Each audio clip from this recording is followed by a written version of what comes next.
Thank you for everyone attending to this webinar. I just want to go through and in this webinar, I'm just going to go through a bit on fundamental data and derivatives. So I'll go through all your options information, your warrants, and also fundamentals, how you can do your assessments on how companies are performing. Okay, so let's start off with, you can all see my screen hopefully on there where I've just got a blank layout. As per usual, I'm just going to go up to the market data this time. Now, in the market data here, in that drop-down menu, you're going to see the derivatives in here. So when we say derivatives, that includes options, warrants, and other stuff, which I can't remember off the top of my head, but I'll bring it up to have a look. So when I say derivatives, I mean options, warrants, and others, obviously other stuff as well. So first things first, there's many ways how you can use your derivatives in the Bourse Analyser, and many ways you can drive it. You can either drive it up here by selecting the code. So if I want to do Telstra, I can just type the code in there and that'll automatically update it for you. You can also go to the top right corner, right at the top right corner where it's got the little magnifying glass, which is your search option. And you go, okay, I want to look at BHP's options. And you can left click on that and that will populate for you. Alternatively, if you've got a watch list open, whatever code you click in your watch list will automatically populate across to your derivative. So if I'm looking at ANZ, will automatically broadcast that for you. Okay, so let's just go back to here. Let's have a look at derivatives screen here. And I'm just going to go through a couple of the sections within the derivatives so you know where everything is and how you can manipulate it.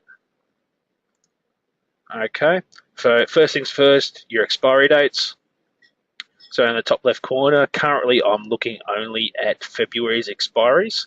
So if I click on where it says 2018-02, just in the top left corner there, in that drop-down menu, I can select my dates that I'm interested in.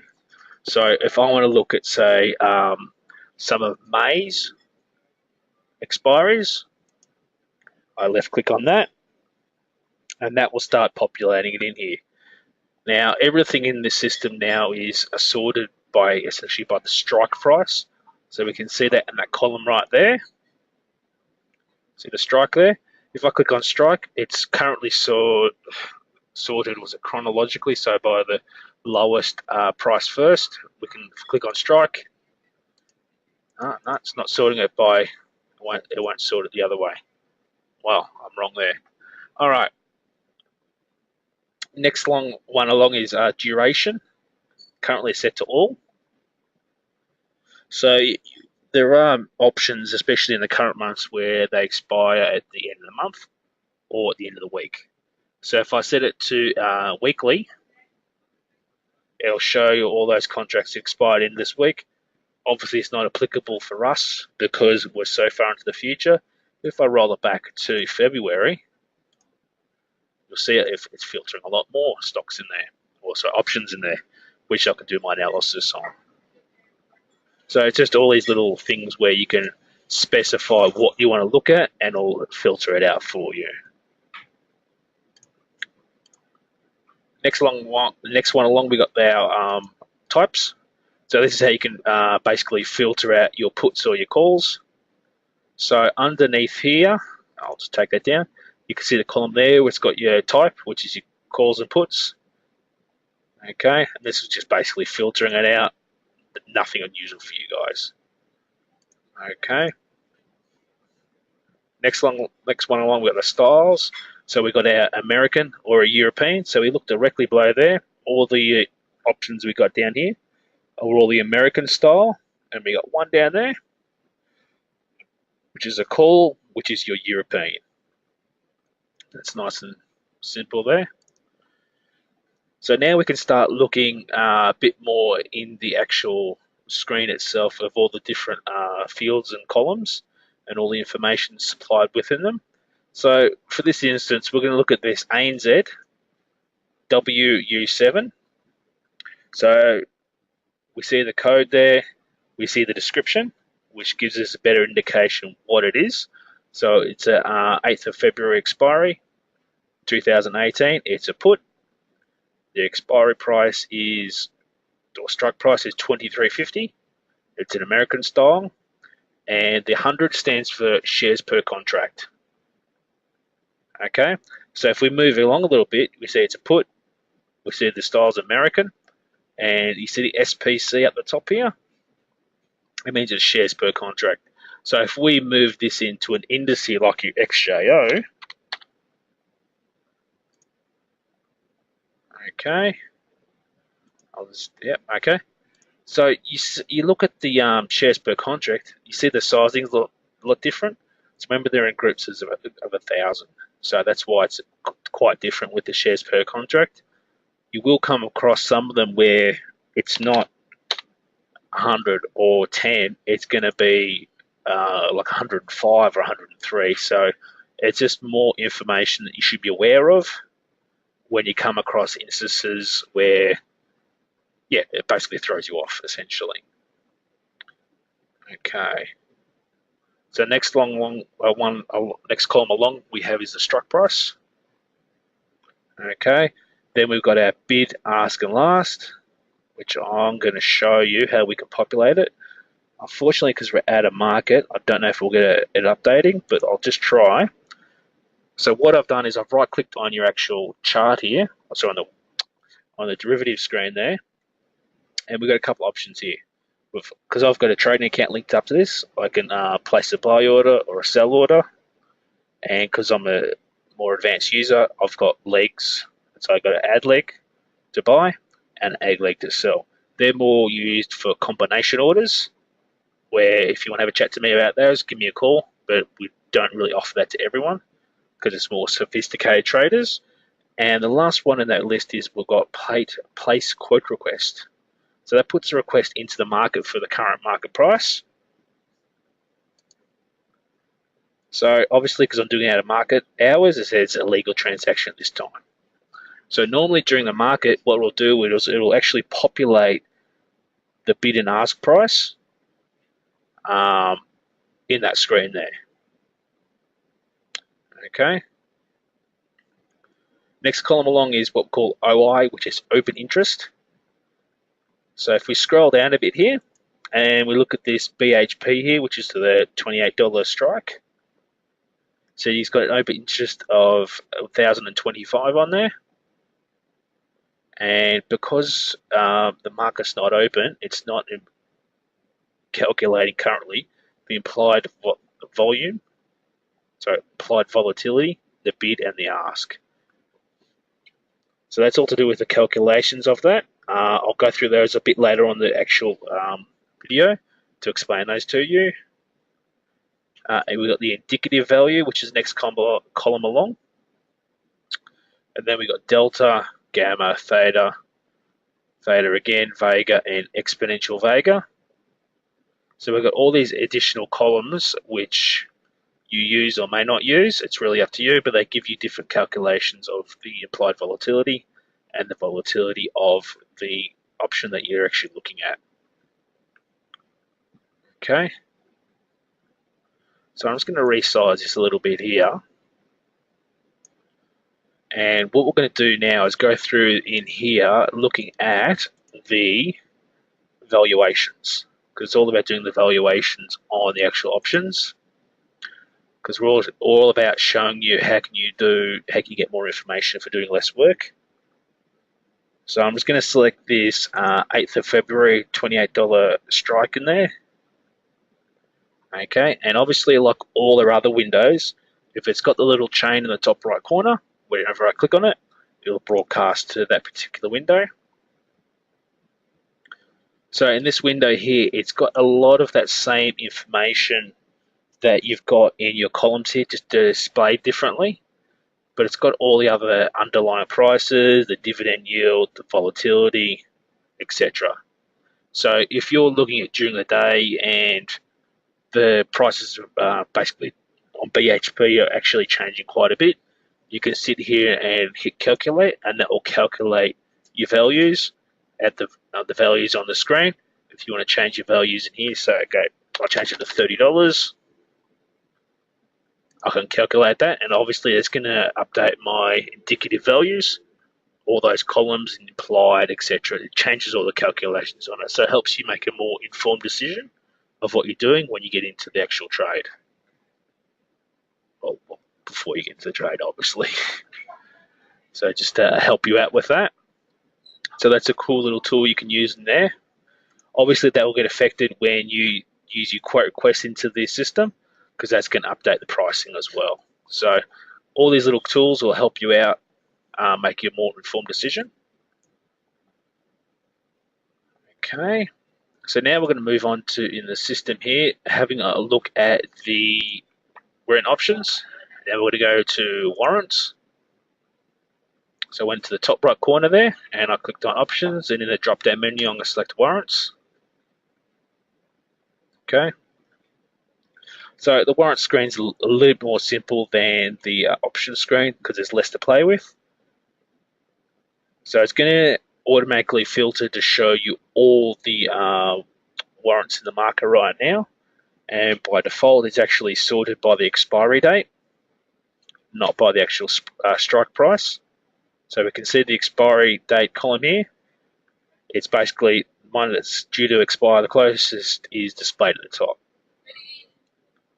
Okay, so if we go back up to the type here in the top left corner, we can select whether it's put or calls, and that obviously just filters it out for you, and your styles, whether they're American or European. Okay, and just remember with this one, you can't do any quote requests because it doesn't work the same as your options. So, like with these columns, like all your options on your watch list and all that, remember, if you hold down the left mouse button, you can drag it to wherever you want it to be. Okay, if you want your columns in a particular order, drag them, get them the way you like it. Same goes for if you don't want to see, I already know it's in the Australian market, why do I need to have that column there? Next to where it says code, you see a little triangle there? If I left click on that, I can go, all right, I'm going to untick market to hide it. So it's all about setting up the way you like it.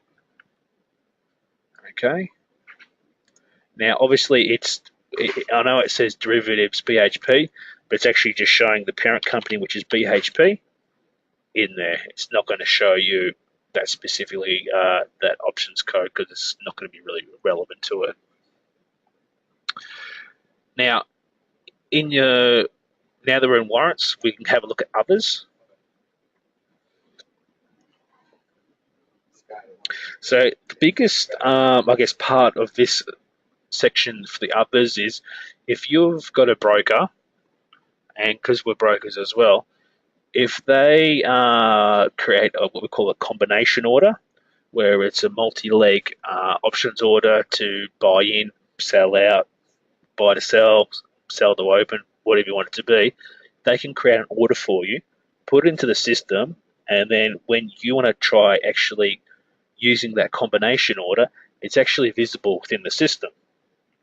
So, for example, if we look at this order here, TMC, BHP, D005.XAU. If you right click on that, you see in that drop down menu there's an option that says View TMC. So if I left click on that, it'll actually show me the legs.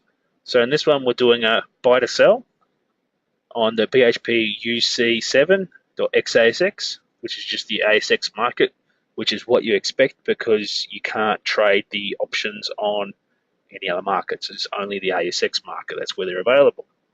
It's got the description that it's a 27th of September 18 call for $29.50. It's an American style, and there's 1,000 shares per contract. So it's a buy, and then you got the sell, which is the BHP I-18, which $28. 28th of March expiry. It's a call at 2,700. It's an American style, and it's 1,000 shares per contract. So the whole idea behind that is, if you right-click on it, you can create a buy order, and it pre-fills the whole lot for you. So they determine what your legs are, and it's just a matter of you basically executing them. Sorry, updating your details, executing them, and putting them into the market. So it does a lot of the legwork for you, pardon the pun, to get you into the actual order that you want to do, that they think is applicable for you. Okay. So that's pretty much all I really want to show you on the derivatives part of the software. Yeah, it's just a matter of setting up the way you like it. You might want to have a specific layout or workspace set up where you've got a list of particular codes you're interested in with your watch list, and then just flicking through that watch list to get that information that you want in the quickest possible way. Same goes for in the watch list here. If you're got basically a option that you're interested in, so if we use, for example, this BHP here, so the BHP GU7, like with all your other codes in your watch list, you can actually add it in there. So if you can keep an eye on it. See, we got that there. Doesn't matter if it says XAU or XASX, it's going to be the ASX market, doesn't really matter. Okay. And what we've got coming in the next month or so, maybe even a couple of weeks, is the columns within your watch list where it will have the bid and ask. So the whole idea is you'll be able to add your options codes to your watch list so you can easily monitor them. You don't have to have the derivatives window open the whole time. And you can go in there, and when you right click on it, well, when I turn that permission on for everyone, you can do a quote request. So that basically means you can put a quote request into the market, and these two columns here, the bid and ask, in the values will, volumes will actually populate as well. So you can get a good idea of what's going on in the derivatives without having the derivatives window open or within your watch list. So that's one little tool be coming back into the software. I know we released it last year, but it didn't work too well. So we pulled it out and just did a bit of refinement, but it should be back in there shortly. Okay, so that's the derivatives. Now I'm going to just move on to the fundamentals part of the software. So this is where you can get more information about the actual company they're interested in, or the stock, to see how they're performing, and just get a better understanding how the actual company's running, so it can help you make an informed decision. So all the company data information is within the company data menu, which makes sense, obviously. So if we go to company data across the top, then in that drop-down menu, we've got a fair few things that'll help us make that decision. So if we go down, we've got the company summary, price history, company news, dividend, etc. Let's start on the company summary. So, good example, ANZ, what the hell do they do? So this will show you your basically company information, what the hell ANZ does, and some of their key figures. So if you're doing your analysis based on debt to equity or price earning ratios, here's a fantastic place to start. Have that in your layout there, scroll down to your key figures, and you've got your PE ratio to see how long it'll basically take to buy back the value of your stock. So yeah, I think that's right, yep. And you can get just more general information about their company, what they do, and how they generate a lot of their business. I'll just close that one, and I'll go back up to company data, and we can look at the price history. So this will just show historically, if I want to see over the last couple of weeks how they're performing. So this is a really good example here. If we go back to, as you can see here, it starts on the 7th of November, because it's basically just showing you a particular range. If I want to change that to, let's do 2016, let's give me more range to play with. I've just selected that, and you see the first day, it's the 7th of November 2016. So you can really adjust those to whatever you want them to be. Of course, we can change our periods to weekly and monthly. It's really up to you. The adjusted means if there's been a price adjustment, so if they've given like dividends or in particular franking or 2-for-1s on them, the price will be automatically adjusted. It's probably best to leave it on, but it's really up to you. But I think what's really good about this is if I just click by date, it'll sort it chronologically, so I can get a good idea of what the hell happened. So if we look, say, yesterday, for example, we're down almost 1%. We all saw what happened yesterday in the market where it dropped over 200 points on the XJO, and you can see the banks took a bit of a beating on there, and then basically they're no difference. The interesting part is look at the volume on there. So we can see, gee, they had a really high volume day, and it was a down day. So there's a lot of value that went through ANZ. So it's just more interesting bits of information that tell you background information about what's going on with the ANZ and what actually happened that particular day. Now we'll move on to your company news. So I'm going to use this one in conjunction with, there's a column in your watch list here called A for announcements. See that there? I'm just going to drag that over to the far left. This one's always recommend clients do this one as well. Where did I put it? There it is.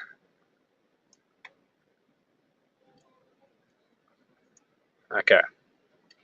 So I've covered this before, but I'll go through it again. The column A for announcements basically refers to announcements. The N stands for notifications. So we're getting a notification from the ASX that there's news about this particular stock. So we can see there's one for ANZ today. It's a capital N. So it means there's an announcement today or notification today. If it's a lowercase n, that means there's a notification yesterday. So there must have been one for BHP. Let's add BHP to my watch list. Okay, so uppercase N means there's one for today. Lowercase means there's one for yesterday. So if we use ANZ for the example, all right, 7th of February, they did the Appendix 3E. So just remember, it's just a matter of clicking on that, and that opens up that particular announcement, which you can have a read of. Okay, so remember, on BHP, there was one yesterday, see, on the 6th of Feb, there was one there. Now, if we move on to CBA, and we look at it, it's actually a capital N and it's red. That means it's a price sensitive. So if we scroll down here, see this column here where it says sensitive? For the 7th, they've got a lot of announcements today. Bang, there you go. So the half-yearly results came out for the profit announcement. So if we look at the chart, they went to that crash hot. Look at that. The actual percent, they're actually down almost 1% on there because obviously the announcement wasn't too crash hot for CBA. So that's obviously affected how the stock has performed for the day. Let's have a quick look on the charts.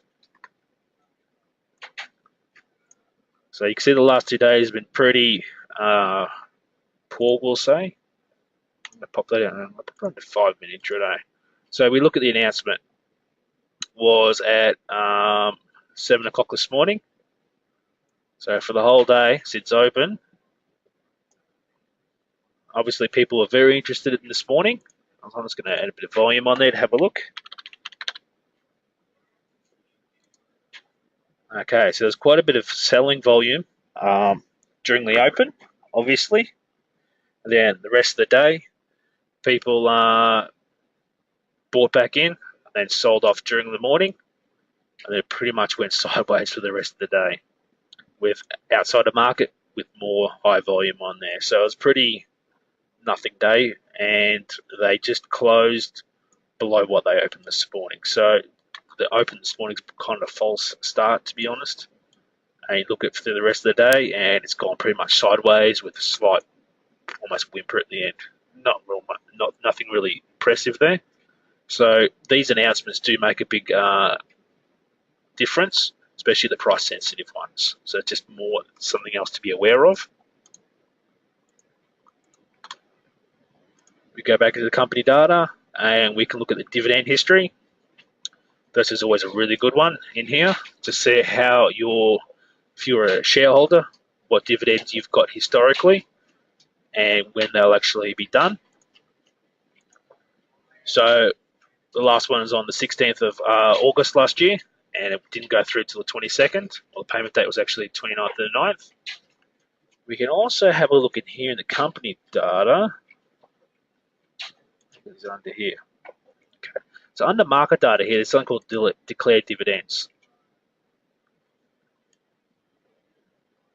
So these are the stocks that got upcoming dividends that might be interesting to everyone here. If you want to know which companies have got upcoming dividends, so potentially you want to jump into them, this might be a really good tool for you to have this bit of information to have a look at. So you can actually see when they're actually going to dividends will be paid and when the record date is. So you see here in the column here, it's got the ex-div date. That's something you might be really interested in. So if you want to sort that out by the expiring, the closest date to it, might be something you're really interested in. So that's something you might want to have a look at yourselves when the actual ex-dividend date is. So if you want to get into Australian aviation, you probably want to get it by tomorrow. More realistically, you probably want to get to like Magellan because they're on the 9th. So just important bits of information you might want to be aware of. So that's under market data, then declared dividends. Okay, well, let's jump back up to your company data across the top here. And we've got more financial statements. So just financially how they're tracking along. Okay, and obviously you can do as reported, numbers year to year. So you can see how they're tracking from, well, that should be populating with the information there for the 2016 financial year. How they're performing year to year. Where are they got gaps in their performance. So I'm going to drag that back. There we go. That's a bit better for you. So it looks like we're missing a bit of data for the 2016 year, but how are they performing year to year? So CBA is pretty much all over the shop. So you can use that for your fundamental analysis.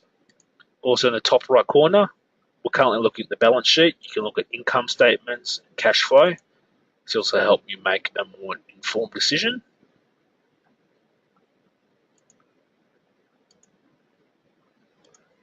Okay, then we go to the rolling returns. Yeah, that's not that exciting. We can look at directors, holdings, and transactions. So if you want to do a bit of snooping to see who's holding a lot of a particular stock, who's a big shareholder, and the directors, you can see what they're holding in here. Okay. We can move on to directors' transactions. So this is probably a more interesting one, more on your small cap stocks. If a particular person is maybe leaving the company as a director, or they've got a director and people aren't happy with it, and there's been some price changes and volume increases, you might want to have a look in here to see who in the directors are actually doing buying or selling the stock. That might give you a good indication of what their frame of mind is on the company. Maybe it'll help you make an informed decision. It's really up to you. Chris, just answering your question about the stop loss on the options order pad. Right now we're testing within our test environment, our conditional orders. Within those conditional orders, you'll be able to set your stop losses. So if I don't think we can do those for actual options, because you can't really set a stop loss on an option. We can more probably set up an alert to see if it hits a particular price. We can send you an alert on your email or your phone, which I'm happy to show you with in the system. But yeah, with options, you can't really set a stop loss on there. It's more equities, you can do that. So I'll just quickly show you that now, Chris, in the system with the options. If we go back up here, and I'll just bring up a particular code. Okay, so it doesn't really matter which one it is, okay? So we're looking at CBA ZX9. If we go up to market data, there's something in here called alerts. Okay, so you got alerts, and your alerts pop up. I'll just do the pop up. The only difference is when I put alerts, it just creates a little window down the bottom there. If I do the pop-up, it'll just pop up on the screen, so I can drag it about wherever I want. So CBA ZX9, I'm going to create a price and volume alert. So we got in the bottom there, we got a news alert, which is really good. Say if CBA comes out with a certain bit of news, or we can do price and a volume alert. So if I go to price and volume, okay, I'm just going to drag this down so I can see the code, and I'm going to go, okay, CBA ZX9. So if I type it in there, ZX9, okay. That's the code that I'm interested in, so CBA ZX9. How do I want to deliver the message to me? Do you want to email it to me? So this will go to your nominated email that you use to log into the software. Or do I want to SMS? So if you've got a mobile phone set up under your account, so I'll just I'll set to that one, and I'll just jump up here, see if I can show you this. I'll just quickly close that, and I'll just go up the top here. So under your settings here, so I'm currently using demo at Bourse Data. So if I got an email alert, it would get sent to a demo at Bourse Data. But if I go into the settings here, and if I don't have a mobile, I can update it. I could add my mobile number in there. So that's my mobile number. So every time there's an alert going off and it's sent to your mobile, you will SMS on your phone, and that's no extra cost. So I'll just hit done. That's fine. Okay. So if I go quickly jump back to my alerts pop up there. Okay, and it was ZX9. I create a price one. Okay. Okay, I'm going to send an SMS. So we can do any conditions or all conditions or any condition. Just all condition and a condition there. So if I think it's going to get close to, I've got no idea what price I want to set that in. If its last price is, say, greater than 6,900, okay? Okay, remember this is all in cents, then it's going to send me a notification. All right, I'm going to put it to my email. Okay, they'll send me a notification. So every time that triggers, you'll get sent an email notification saying like CBA ZX9 has hit 6,900. Yeah, start bailing out. This is going to look really good or really bad for this particular option. So you can go in there and set up as many of these as you like. Yeah, they might drive you mad. They just start driving you mad because they keep pinging all the time. You can either edit it to make it more specific, or deactivate it, or delete it from your system. Okay. So when it gets deactivated, seeing the status there, it goes to inactive. If I activate it, it's active. Okay. So I'll just close that down, and I'll just jump back up to here in the company data, and you can go through your shareholders, who your biggest shareholders are in the company, or the stock you're interested in. It's kind of boring on these big companies, but if you do like, so if you want to do a bit more snooping on a small cap, so HSB own quite a bit of AGO, and then you can see who's buying into the shares, who's buying what, and how much of the actual top shareholders own of the actual stock that you're interested in. Well, that's the top 20, then go substantial. Yeah, it's all about all these different filters of the same information when you look at. So this Legg Mason owns a lot of it. Okay. And then we've got issuer capital, share ratios, revenues. Competitors is always a good one. So if I'm looking at CBA, okay, I can compare them, how they're going against, say, NAB, and I can do it against how they're going against WBC. So you can start using it to build up a picture of this. How is this actual company performing compared to its competitors? So you can see the difference in the size, the market capitalization, how they're tracking along, how are they going against everyone else? What are their strengths? What are the weaknesses according to the fundamentals of that company? Okay, so that's pretty much. I'll just want to show you one other thing: adjustments, because I brought this up earlier in the presentation. That you can actually look at the adjustments in the stock. So if we're looking at CBA, you can see here that they did a price adjustment where they did a rights issue. So rights of one CBA for every 23 they're holding. Obviously, that's going to affect their historical price on there. BHP might have a couple of them. See, you got BHP, you got demergers of S31, so S32, WBC have those as well. So this is going to affect if you turn off your adjustments on there. Obviously, the historical price is going to be adjusted according to these adjustments. It's going to show you an unfiltered version of it, while the adjustment version is more filtered, and that's pretty much the standard everyone else uses. So that's pretty much all I wanted to show you with in regards to the derivatives and the fundamentals. I have got some questions from clients as well. Also, I have, if you've got any questions, please ask them. So I've got a couple of questions here from Gary. Drawing a support line on a chart, how do you determine the price above the line you've drawn? So there's a couple of ways I think we can do that. I'm just going to go to the full screen chart over here, okay, that I've used previously. There's a couple of things we can do. I'm just going to clear off all the indicators. I just want to do it nice and clean for you. Okay, I'm just going to do the crosshair on there. So there's a couple of ways we could do it. So if I'm drawing a trend line here, so I go to drawing in the top right corner, and I go to none. Okay, there's a couple of ways you can do it. We can either do it like a horizontal, or we can do it just a line.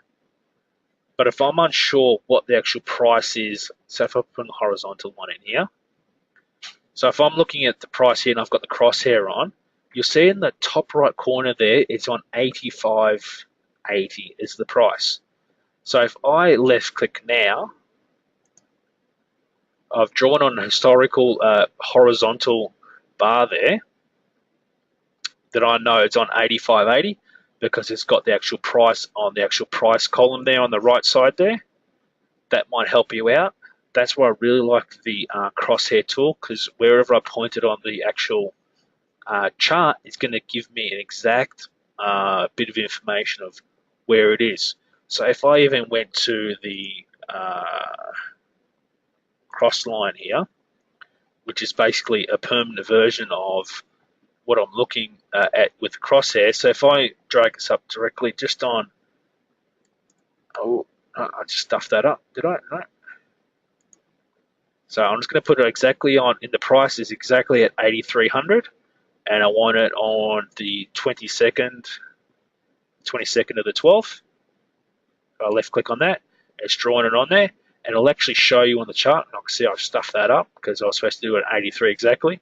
But I can actually see on the pricing there on the right side and the bottom where exactly the price and date is on there.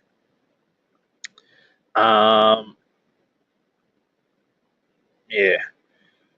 Also, if you probably other clients have asked for in the line to the trend lines, if I draw it from say here to here,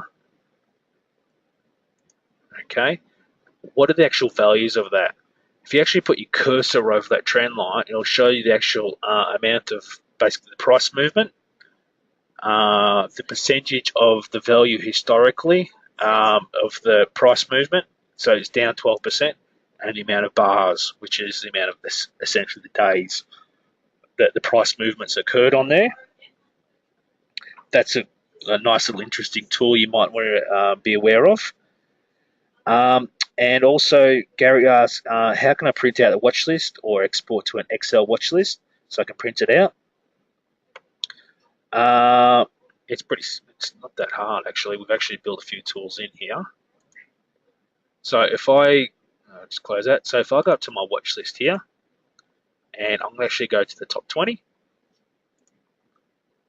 Okay, so in my top 20 here, I want to, so for example, I'm holding all these stocks, okay? I want to make basically a copy of it.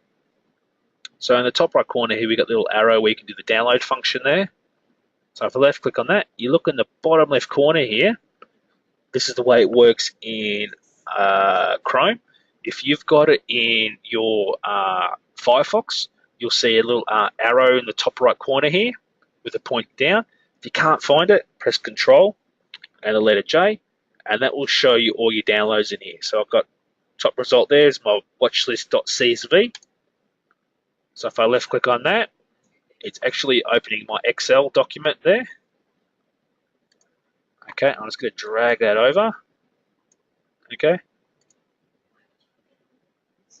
And I'll just get my values just to make sure everything looks a bit better. And then if I'm happy with that, I'll go up to the top left corner and I'll print it. Okay. Make sure I want to put that onto landscape orientation. And there you go. We are currently working on what we call, like in the old system, a DDE link. So if you've got a specific set of codes you're interested in, if you've got the Bourse Analyser open, you'll be able to use that DDE link to basically dynamically update that information into your Excel. So it's little cool tools like that that we can offer you in the Bourse Analyser.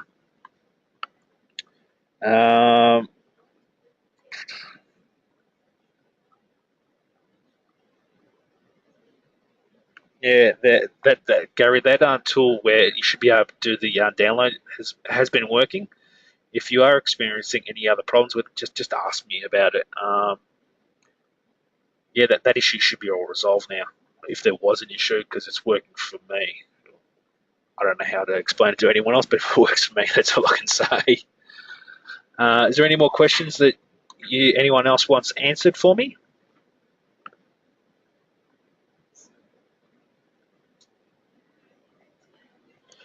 So like this video and all the other videos I've done, I will be popping it up onto our YouTube channel. So if I go to the top right corner, which is your user options, which is the little man in the circle, if I go there, then I go to the help section, it'll take me to the YouTube channel where I've got all the other videos that I've done over the last couple of months and many more to come. We'll be going up there. Other things we are working on here that will probably really help you guys. Pre-alerts are getting worked on right now, so you have all those pre-alert indicators will be available in our charts. We are also building a help section for the Bourse Data website, where it's going to have all these indicators that we've got in our charts. There's 115, and I will be doing basically documentation on how the pre-alerts are calculated and how you can use them. So all these studies here, there's 115 of those. I've done about 50 so far, but basically the historical background of them, how they're calculated, how you can actually use them on your charts. We'll be creating a help section on the Bourse Data website where you can go in there and go, all right, let's have a look at Davis box. How the hell do you use it? How can you calculate it? What does it actually show you? So you'll be able to, I'll be putting in the help section up here. We'll have a new site coming in there. Go in there, have a look at the Davis box. What the hell does it mean? What is it telling you? So it's bits of information will show you that bit of information in the price and in the and how you actually calculate it all. And Chris has got a question: how do I get rid of the last price on the advanced charts?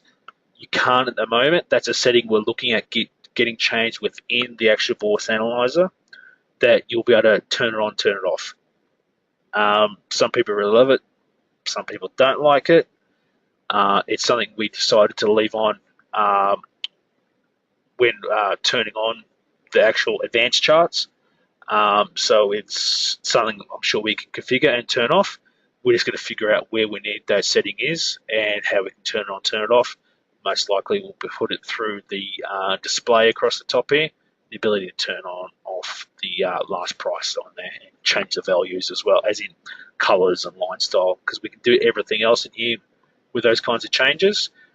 It's just that we haven't really looked at it yet. We've had a few other issues that we need to address. So is there any more questions you guys have got there?